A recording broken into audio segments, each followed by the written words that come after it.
Good afternoon, Dr. Naik. My name's Izzy Westbury. I'm the secretary here at the Oxford Union. I have a very short question to ask. You talk about the hijab being something that serves to protect a woman. Surely it's extremely patronising and degrading to prevent a woman from making that decision for herself. How could you answer that? What's the question, sister? I said, in your speech, you talk about the hijab being something that serves to protect a woman. But how is it not extremely patronising and degrading in not allowing the woman to make that decision herself? Sister posed a very good question, that when I say that hijab is required for a woman, isn't it not degrading for the woman to patronize it? Isn't it degrading? If you read the Quran and Islam has prescribed hijab. That means the woman should be covered. The only part that can be seen are the face and the hands up to the wrist. This is for the modesty. And it is not only mentioned in the Quran, it is also mentioned in the Bible.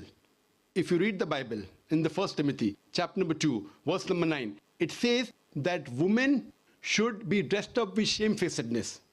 They should be dressed up with sobriety and should not wear braided hair or gold or pearls. It's further mentioned in the 1 Corinthians, chapter number 11, verse number 5, 6. The woman that does not cover her head, then she dishonors her head. Her head should be shaved off.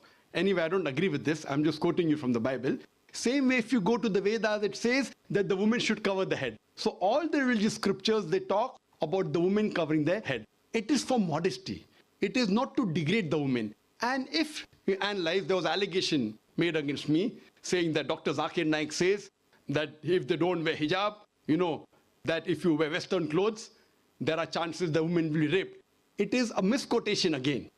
What I said, that if women wear revealing clothes, they have more chances of being raped. What I was doing, the same newspaper, Sunday Times, which spoke against me 1 year before, on the March of 9th, 2009, Sunday Times carried an article. In Britain, 1 out of 7 feel that the women who wear sexy revealing clothes, she should be hit. I'm sorry, I don't agree with it. This is the statistics that was given in the Sunday Times on the 9th of March 2009, that in Britain, 1 out of 7 Britishers believe that the women who wear revealing and sexy clothes should be hit. I disagree with this. Furthermore, one more article came in 2005 in the same newspaper, Sunday Times. It said that 26% of the Britishers, they feel that wearing revealing clothes is partially or totally responsible for the rape. So what I say, that the more modestly you are dressed up, you are respected more. So Islam has prescribed the modest hijab for the woman, not to degrade her but to uplift her. I do agree there may be cultural differences. Islam cannot force anyone to adopt it. There are cultural differences. For example, I'll give you an example. That some societies, what they feel, that even looking at a woman is immodest. Some societies feel looking is no problem, but touching a woman is immodest. Some of the societies feel shaking hand is no problem. Some societies feel kissing no problem. Some societies feel doing anything as long as both agree is no problem.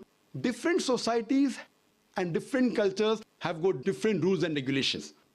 When I went to America, while I was giving a talk, one of the Americans told me, "You Eastern women, you're immodest." I was shocked. So I said, "Why do you call the Eastern women immodest?" He told me, "You Eastern women, you expose your belly." So in America and Western country, exposing belly is immodesty. In India, exposing belly is not immodesty, wearing shorts is immodesty. So what I've realized, sister, there's different culture, there's different system.